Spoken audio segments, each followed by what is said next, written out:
susurros en la penumbra, una presencia desconocida. Sombras que te acechan, escapando de tu vista. Juegos de luces y espectros en la ciudad futurista. Ecos del averno llaman, rompiendo la calma.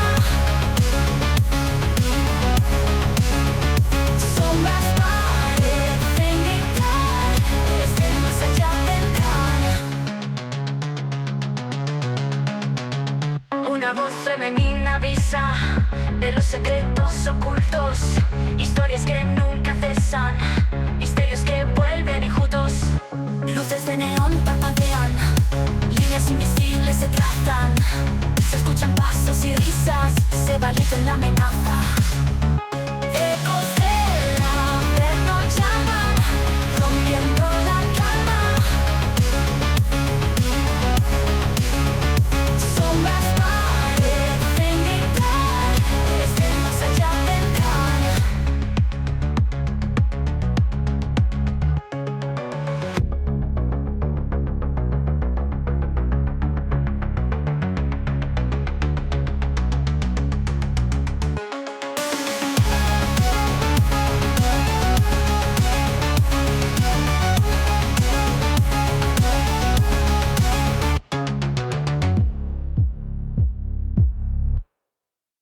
Bienvenidos, queridos amigos del misterio, a un nuevo podcast de Ecos del Averno, el lugar donde lo inexplicable y lo terrorífico cobran vida. Poneros cómodos, ajustad los auriculares, apagad las luces y disfrutad de este apasionante viaje por lo desconocido.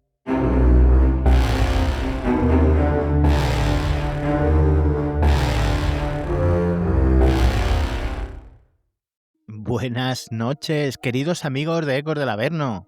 Podéis oírlo ya, ¿verdad? Es ese susurro que parece venir de muy lejos, como si las páginas de un libro antiguo se pasaran solas en la oscuridad.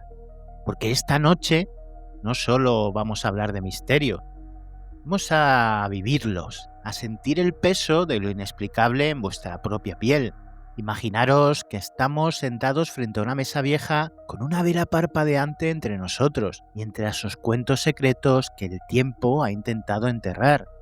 Secretos de una niña que ve más allá del velo de lo visible, de un genio atormentado cuya muerte guarda sombras eternas, de objetos que desafían la línea del tiempo y de presencias en el cielo que han sido pintadas por manos humanas desde la prehistoria. ¿No os da un poco de escalofrío pensarlo? ¿Y si lo que parece un sueño fuera real y lo que creemos imposible estuviera ahí, esperando a que lo miremos de frente? En Ecos del Averno no contamos cuentos para asustar, desenterramos verdades que nos hacen cuestionar lo que creemos saber. Así que, queridos amigos, queridos acólitos del Averno, apagad las luces, ajustad los auriculares y dejaos llevar. ¿Estáis listos para cruzar este umbral? Porque como ya sabéis, una vez que empecemos, el eco nos seguirá y quizás, solo quizás, nos cambie para siempre. Respirad hondo, amigos. Vamos a empezar hoy con una visión que vino de la nada y que aún ilumina lo desconocido. Arrancamos Ecos del Averno. Bienvenidos.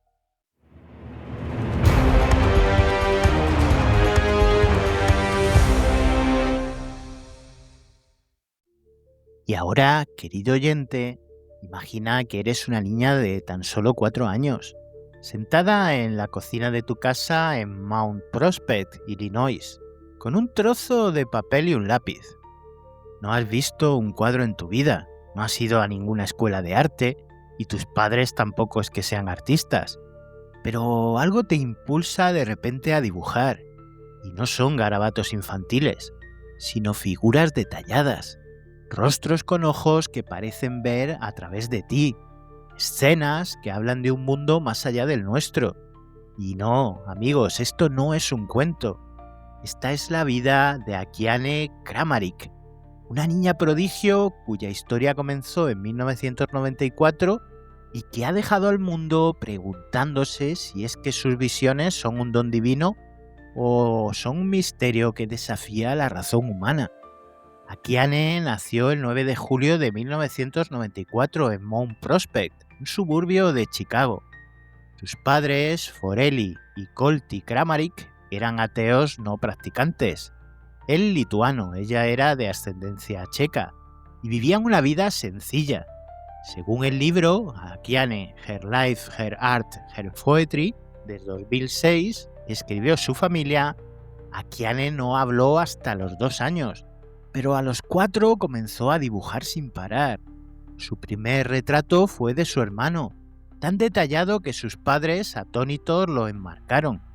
Pero lo que vino después los dejó sin aliento. Akiane empezó a describir visiones que recibía de Dios, escenas celestiales que pintaba con una precisión que ningún niño debería poseer. En una entrevista con The 700 Club, Akiane dijo a los 12 años lo siguiente: «Veo colores y formas que no puedo explicar. Es como si alguien me mostrara un lugar más allá de este mundo, y yo solo lo traigo al papel». Su primera obra famosa, Prince of Peace, en 2003, a los 8 años, muestra un rostro de Jesús con ojos penetrantes y una expresión de compasión infinita. Akiane afirma que lo pintó tras una visión donde Jesús le dijo: «Pinta lo que ves y no temas». El cuadro se volvió viral en 2004, cuando un pastor de Idaho lo vio en una exposición y lo comparó con una visión que tuvo él mismo. Según The Washington Post, en 2010, el retrato ha sido reproducido en millones de hogares cristianos y Akiane ha vendido más de 500.000 copias. Pero lo que realmente intriga no es solo su talento. Es como una niña que nunca vio arte religioso, lo recreó con una precisión que coincide con descripciones bíblicas y visiones de místicos como Santa Teresa de Ávila. Los testimonios de su familia añaden capas al misterio. Colty Kramaric, en Akiane, el libro que escribieron en 2006, relata lo siguiente: «Un día, Akiane se levantó y dijo: «Mamá, Jesús me habló, quiere que pinte su rostro». No sabíamos qué decir, éramos ateos, pero sus dibujos eran tan vívidos que no podíamos negarlo. En el año 2007, CNN entrevistó a Akiane, que entonces tenía tan solo 13 años. «No es un sueño, es real. Veo el cielo como un lugar de luz y paz, pero también de colores que no existen aquí». Su obra Mother and Child, en 2004, muestra a María y Jesús en un estilo renacentista, muy similar al de Leonardo da Vinci, sin que Akiane conociera nada de su trabajo. En 2012, The Guardian reportó que expertos en arte infantil de la Universidad de Northwestern analizaron sus pinturas y concluyeron lo siguiente: «No hay precedentes para este nivel de detalle en una niña de su edad sin entrenamiento formal». Pero como todo, hay sombras en su historia. Akiane ha hablado de batallas espirituales durante sus visiones, momentos de parálisis donde siente una presencia oscura. En The 700 Club dijo lo siguiente: «A veces, mientras pinto, algo intenta detenerme, como una fuerza fría que me susurra que pare». Su familia atribuye esto a un don divino, pero algunos escépticos, como en un artículo de Skeptical Inquirer en 2010, sugieren que es un caso de sinestesia o memoria eidética.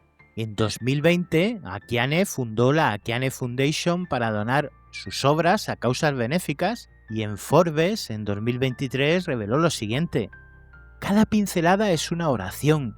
No pinto para mí, pinto para lo que veo más allá». ¿Y vosotros, queridos amigos, qué pensáis de todo esto? ¿Es Akiane un prodigio tocado por lo divino? ¿Una niña que ve lo que el resto no puede?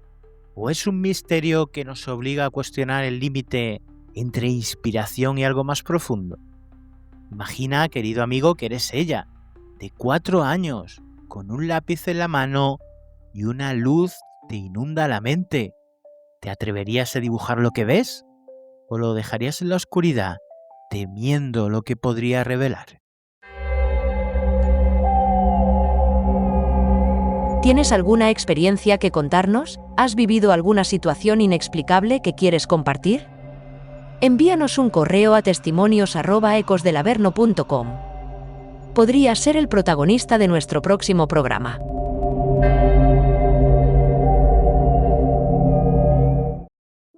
Y ahora, queridos amigos, nos vamos a trasladar a Baltimore, Maryland, en la noche del 7 de octubre de 1849. Edgar Allan Poe, el maestro del terror y el misterio, yace en una taberna llamada Ryan's Fourth Ward Pulse, delirando con la ropa raída de alguien desconocido y un corazón que late con furia contra un cuerpo roto. Poe, de 40 años, había desaparecido días antes de Richmond, Virginia, donde daba una conferencia sobre poesía. Según el Baltimore Sun, el 8 de octubre, un impresor llamado Joseph Walker lo encontró en las calles, desorientado y murmurando incoherencias. Lo llevaron a la taberna que servía como punto de votación, y allí agonizó 4 días, muriendo el 7 de octubre sin recuperar su lucidez. ¿Qué mató al autor del Cuervo y la caída de la casa Usher? ¿Una enfermedad? ¿Un crimen?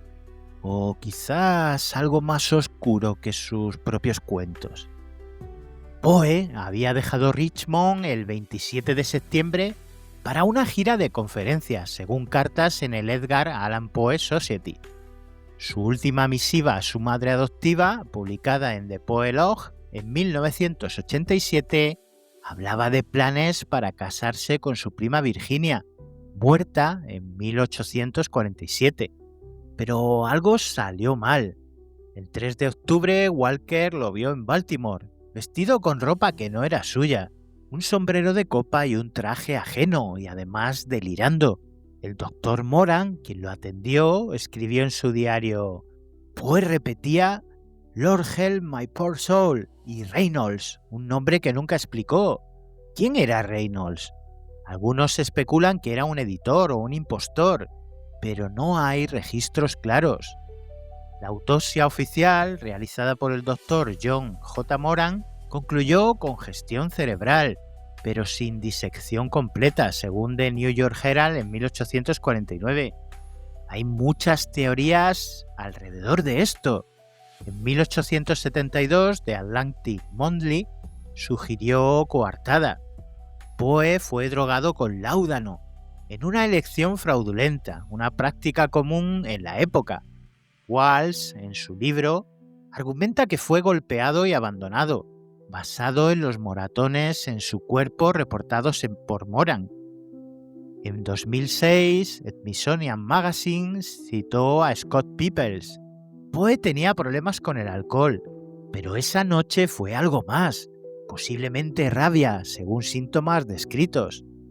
En 2011, The Guardian reportó que el rabiólogo, el Dr. R. Michael Anderson, analizó los síntomas, como delirios, fiebre, sed insaciable, y concluyó lo siguiente: Poe murió de rabia, contraída de un gato callejero. Testimonios contemporáneos, como Rufus Griswold, el rival de Poe, murió como un loco, murmurando nombres extraños. En 1849, Southern Literary Messenger publicó cartas de amigos. Poe fue visto en Filadelfia drogado y robado. En 2019, BBC History Magazine revivió el caso citando a un testigo anónimo. Lo vi tambaleándose, con ropa ajena, como si alguien lo hubiera cambiado. ¿Fue un robo? ¿Fue un complot? ¿O la enfermedad que Poe tanto temía? Su tumba en Westminster Hall, Baltimore, aún atrae visitantes que dejan rosas, y en noches de otoño algunos juran oír murmullos poéticos. Es una historia de misterio que al final nadie ha podido explicar. ¿Qué pensáis vosotros que le pasó a Poe? ¿Cómo fue su muerte? ¿Fue algo natural o fue algo inducido? Imagina que eres Poe esa noche, que te despiertas en una calle desconocida, con ropa que no es la tuya, el mundo girando a tu alrededor. Una figura te observa desde las sombras, susurrando: Lord help my poor soul. ¿Lucharías por recordar o te rendirías al delirio que te reclama?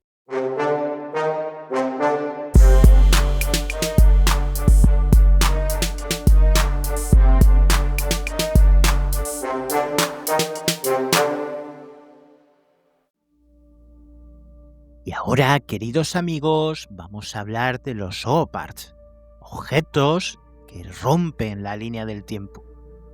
Imaginaros, si os dijera que en las entrañas de una mina de carbón en Austria, en 1885, encontraron un cubo de hierro perfectamente simétrico, incrustado en una veta de carbón de 300 millones de años. Y no, esto no es un cuento de ciencia ficción. Es el cubo de Salzburgo, uno de los llamados OPARs, lo que significaría Out of Place Artifacts, artefactos fuera de lugar, objetos que evidentemente no deberían existir según lo que sabemos de la historia. Imagina que estás ahí, con el pico en la mano, y de pronto golpeas algo que no es piedra, ni madera, ni hueso, sino metal pulido, frío al tacto, como si alguien lo hubiera dejado allí antes de que el planeta tuviera dinosaurios. ¿Qué harías? ¿Lo guardarías o lo enterrarías de nuevo, temiendo lo que podría significar? El cubo de Salzburgo fue hallado por el minero Isidor Braun en la mina de Wolfsegg, según el informe publicado en Nature en 1886 por el geólogo Friedrich Gould.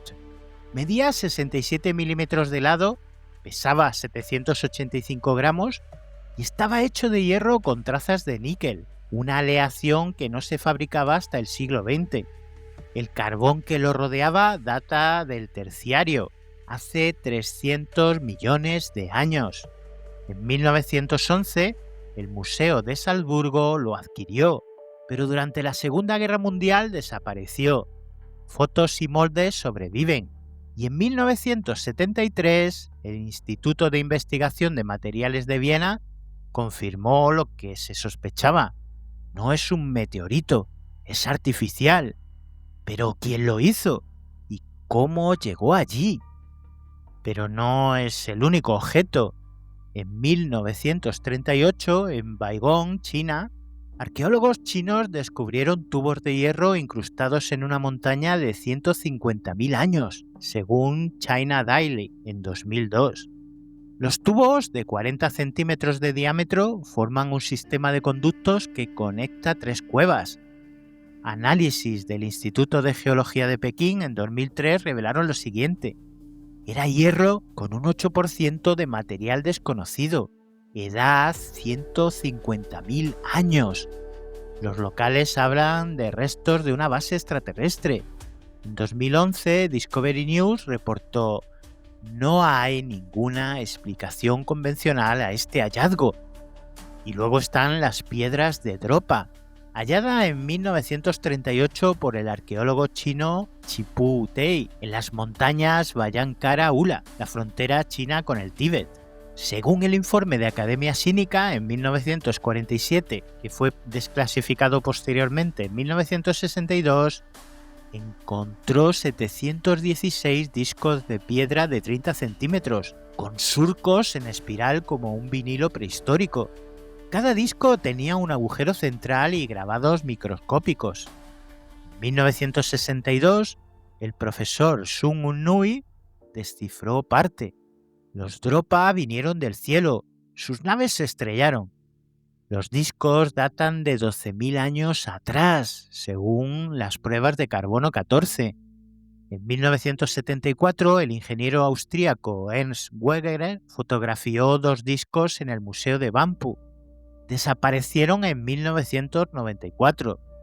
Der Spiegel publicó lo siguiente: los grabados son reales, la traducción controvertida. Y no podemos olvidarnos de algo como las pirámides de Visoko en Bosnia. En 2005, Semir Osmanagic anunció que colinas cerca de Sarajevo eran pirámides artificiales. Excavaciones que se hicieron en la zona entre los años 2006 y 2023 hallaron bloques de 30 toneladas, túneles con inscripciones y orientaciones astronómicas. El geólogo Robert Schoch de la Boston University en 2009 dijo lo siguiente: no son naturales, datan de al menos 12.000 años, según pruebas con carbono 14 en capas orgánicas. En 2022, National Geographic reportó: hay estructuras, pero su propósito es desconocido. ¿Qué son estos SOPARs? ¿Son pruebas de civilizaciones perdidas? ¿Viajeros en el tiempo? ¿Son legado de extraterrestres? ¿O errores de datación? El Museo de Historia Natural de Londres guarda el martillo de Londres, un martillo de hierro incrustado en roca de 400 millones de años. Análisis en 1999 concluyeron lo siguiente: es una aleación imposible antes del siglo XX. Es que imaginaros que sois el minero que lo encuentra. El martillo brilla perfecto, como si alguien lo hubiera dejado ayer. ¿Qué haríais? ¿Lo tocaríais o lo dejaríais ahí, temiendo que el tiempo se rompa a vuestro alrededor? Estos objetos misteriosos no tienen ninguna explicación, y de eso se tratan estos OPARs, objetos que rompen toda lógica temporal.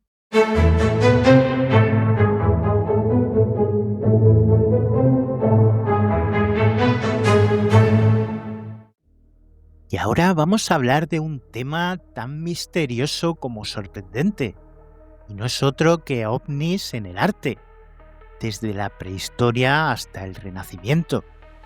Porque, ¿y si os dijera que el arte ha estado gritando la verdad durante miles de años y nosotros solo hemos mirado sin ver? Imaginad que estáis en una cueva en Val Camonica, Italia, hace 10.000 años. Un cazador prehistórico pinta en la roca figuras con cascos, antenas, objetos redondos que flotan. No son dioses ni animales, son ovnis. Y esto, queridos amigos, no es especulación. Es un arte rupestre documentado. Y por supuesto no es el único. Desde las cuevas hasta los tapices medievales, el cielo ha estado lleno de presencias que el arte capturó antes de que tuviéramos siquiera palabras para ellas. En Val Camonica, Patrimonio UNESCO, se han catalogado más de 100.000 grabados rupestres. En 1978, el arqueólogo Emanuele Anati identificó figuras con cascos y discos voladores, datadas en el año 8000 a.C.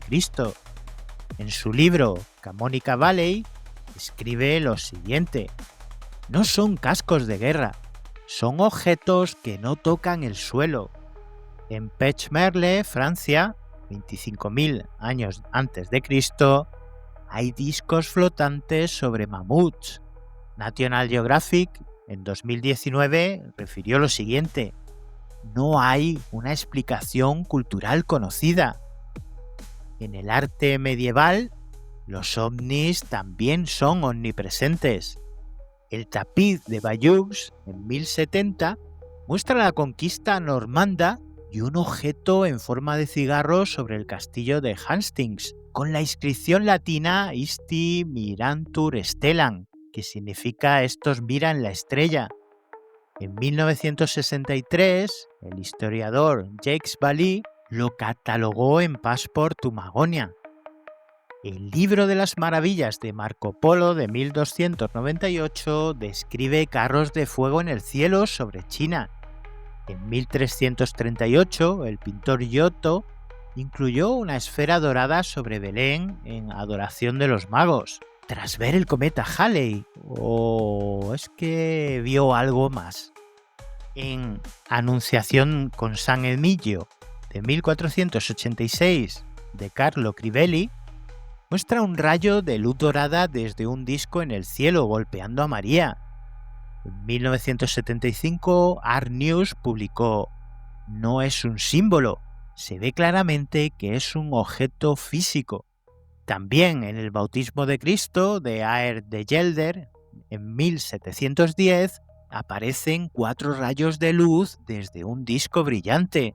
El restaurador David Teniers, en el siglo XVIII, anotó lo siguiente: los ancianos decían que eran ángeles en máquinas.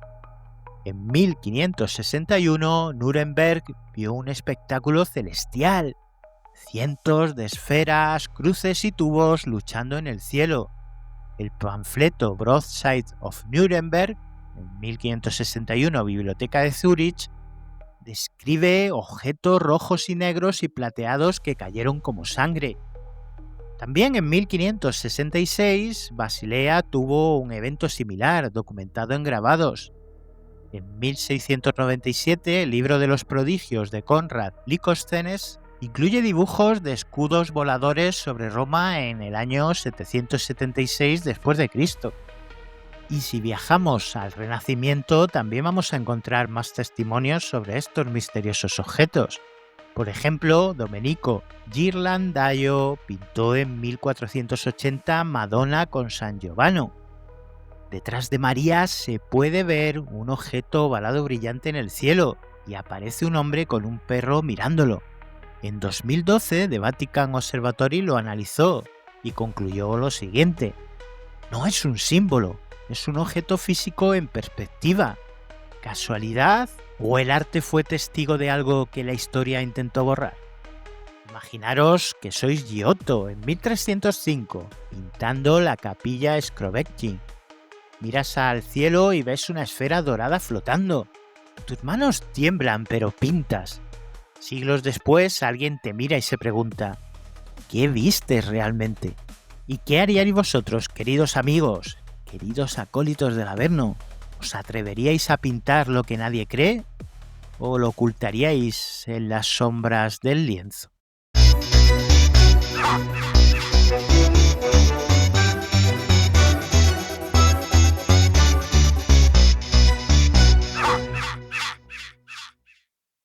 Y es así, queridos amigos, como hoy hemos viajado desde la visión de una niña hasta las estrellas pintadas en cuevas olvidadas. Hemos visto y analizado objetos que no deberían existir y escuchado los últimos susurros de un genio del terror. Todo real, todo documentado. Todo esperando que vosotros, queridos acólitos del Averno, decidáis qué significa. Si el misterio no está ahí fuera, sino en lo que elegimos ver. Gracias de nuevo a todos y a todas por caminar conmigo por estos ecos. Si tenéis vuestra propia visión, vuestro propio Opar o vuestra propia sombra en el cielo, enviadlo a testimonios@ecosdelaverno.com. Para cualquier otra cosa, podéis escribirme a contactos@ecosdelaverno.com. Y para finalizar el podcast de hoy, como siempre os digo, estad en alerta y no dejéis de mirar hacia atrás. Hasta la próxima, queridos amigos, y recordad mantener los ojos abiertos, porque el tiempo, como el cielo, nunca ha sido lo que parece. Que tengáis una excelente semana. Nos vemos la próxima semana, aquí, en vuestro Averno favorito. Bye bye.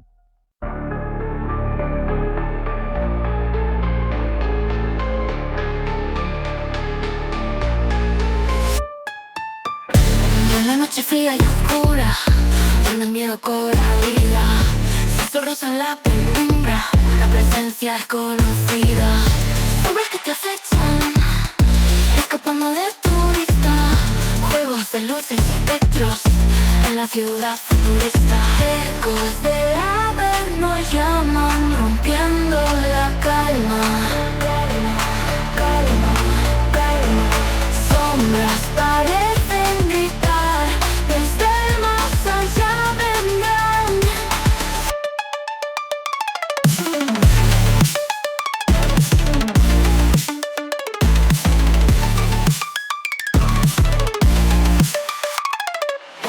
Una voz femenina avisa de los secretos ocultos, historias que nunca cesan, misterios que vuelven ocultos. Luces de neón parpadean, líneas invisibles se trazan, la amenaza. Ecos del Averno llaman rompiendo la calma. Sombras parecen gritar, desde el más allá vendrán.